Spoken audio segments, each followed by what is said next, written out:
PSM Makassar tampil luar biasa pada Liga 1 Indonesia musim 2022-2023. Saat ini PSM Makassar bertengger di pucuk klasemen dan hanya 1 kali kalah.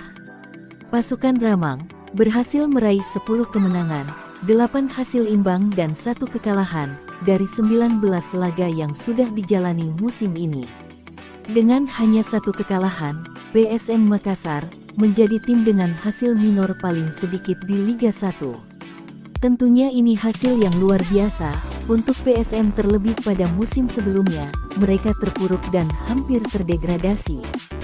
Salah satu faktor kesuksesan tim kebanggaan masyarakat Sulsel di musim ini, selain karena pelatih, kualitas pemain muda juga menjadi kuncinya. Para pemain, dinilai pengamat sepak bola, Asegaf Razak, bisa beradaptasi dengan strategi yang diinginkan pelatih, Bernardo Tavares. Lebih lanjut, menurutnya, kualitas dari pemain muda, terlebih mereka rata-rata, berasal dari akademi.